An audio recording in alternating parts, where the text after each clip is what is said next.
Bismillahirrahmanirrahim. Assalamualaikum warahmatullahi wabarakatuh. Saudara, dengan Edi Mulyadi di sini ya.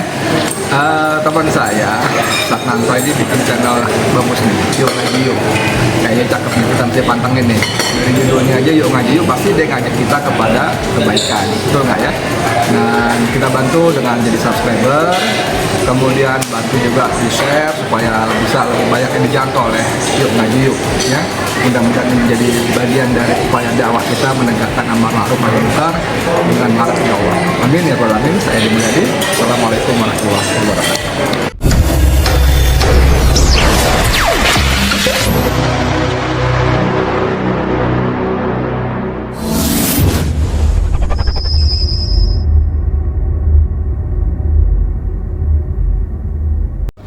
Bismillahirrahmanirrahim. Assalamualaikum warahmatullahi wabarakatuh. Sahabat yuk ngaji yuk dirahmati Allah Subhanahu wa taala.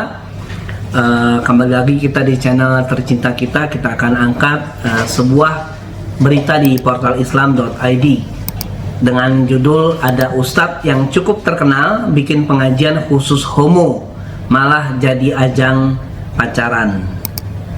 Miris. Ada ustadz yang cukup terkenal karena kasihan dengan kawan-kawan homo ini, beliau membuat majelis taklim khusus buat kalangan ini. Niatnya biar mereka nggak malu buat ngaji dan bisa kembali ke jalan yang diridhoi Allah Subhanahu wa taala. Hasilnya, kelompok pengajian itu jadi ajang kopi darat mereka. Mereka saling pacaran, kenalan cowok baru dan lain-lain dengan stempel mereka jamaah pengajian ustadz tersebut. Seakan-akan jadi gampang hapus dosanya kali ya. Karena kesal majelis taklim itu malah jadi ajang pacaran, sang ustadz membubarkan pengajian tersebut. Susah emang kelompok ini diajarin. Tapi ada kawan saya yang lain namanya Kang Cepi. Dia malah sudah belasan tahun membina majelis taklim khusus waria. Mungkin anggotanya ada 200-an. Dia cerita sekarang sudah lebih dari 100 yang kembali ke fitrah sebagai laki-laki. Alhamdulillah. Mereka sudah banyak yang menikah dan mencari nafkah yang halal. Sebagian masih jadi waria, tapi alhamdulillah masih mau rajin datang ke pengajian. Mungkin karena sesama waria nggak saling pacaran ya, jadi majelis taklimnya bisa jalan terus. Semoga berkah Kang Cepi yang istiqomah membina ini. Lalu apa pandangan dalam sisi syariat? Kita tanyakan ke Ustadz Wildan. Kita dengarkan voice note-nya. Bismillahirrahmanirrahim. Assalamualaikum warahmatullahi wabarakatuh. Hamdan wa syukran lillah, wassalatu wassalamu ala rasulillah. Asyhadu an la ilaha illallah wa la syarikalah wa asyhadu anna Muhammadan abduhu wa rasuluhu alladzi la nabiyya ba'dah. Menanggapi artikel yang menyebutkan bahwa ada sekelompok orang yang berusaha untuk diluruskan oleh seorang ustadz, oleh seorang mubaligh, oleh seorang dai terkait dengan perbuatan-perbuatan mereka yang menyimpang.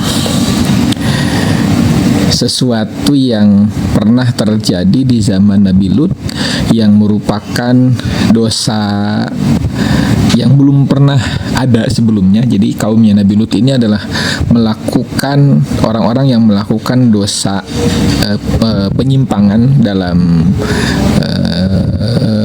hubungan antara manusia, dalam hal ini hubungan sejenis antara laki-laki dengan laki-laki atau yang sering disebut dalam istilah sekarang itu homoseksual.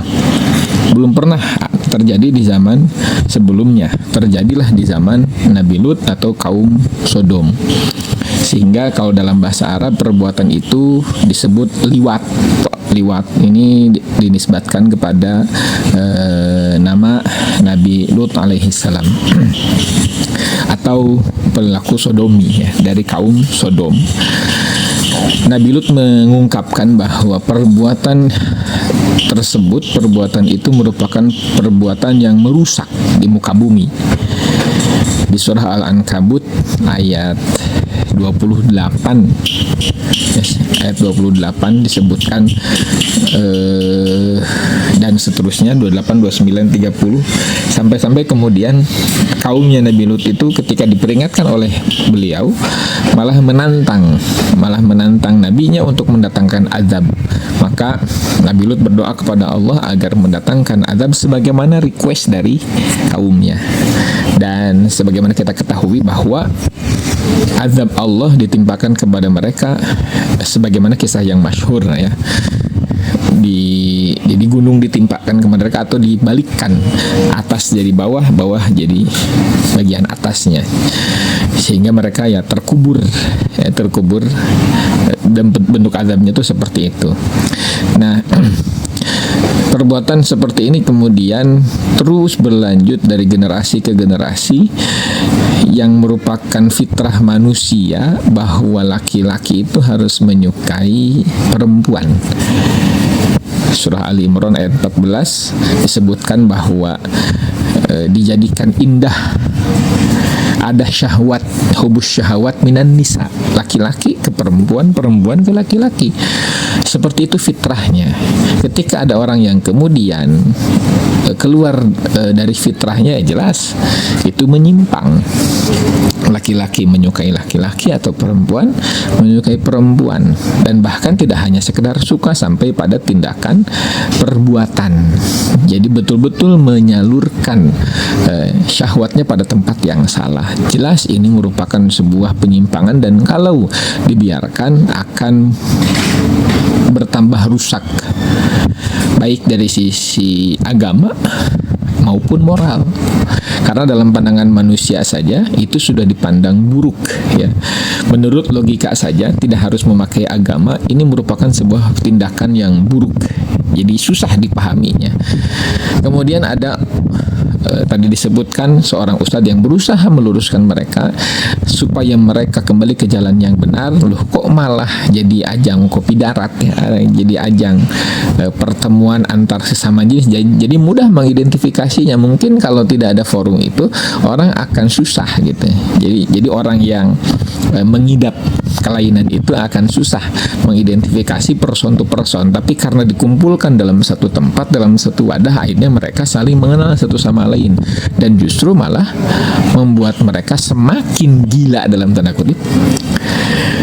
Jadi semakin mudah. Ini seolah menantang kembali datangnya azab Allah. Ada orang yang berusaha meluruskan malah dikhianati. Mungkin memang sangat berat tugas untuk mengingatkan orang-orang yang seperti itu. Lah, seorang nabi saja diperlakukan demikian oleh kaumnya. Maka mungkin kalau boleh dibuat perbandingan, apalagi orang biasa gitu. Tapi sangat mengapresiasi apa yang dilakukan oleh ustadz tersebut, oleh dai tersebut dalam rangka menyadarkan mereka. Sekali lagi apresiasi yang setinggi-tingginya upaya usaha ustadz tersebut untuk menyadarkan mereka, meskipun dalam perjalanannya ternyata tidak semudah yang dibayangkan. Sampai akhirnya kemudian ya bagus kalau memang harus dibubarkan, karena malah semakin menjadikan mereka lebih mudah dalam mengenali satu sama lain. Mudah-mudahan ya ini harus diberantas ya. Ini harus diberantas, betul-betul harus dihilangkan. Perilaku seperti ini karena betul-betul akan merusak. Dan menurut penelitian, perilaku seperti ini ketika seseorang menjadi korban, maka dia akan menjadi pelaku di hari kemudian. Tapi mudah-mudahan sih tidak 100% lah ya, tidak 100%. Begitu barangkali yang bisa disampaikan. Mudah-mudahan ini menjadi tazkirah bagi kita semua.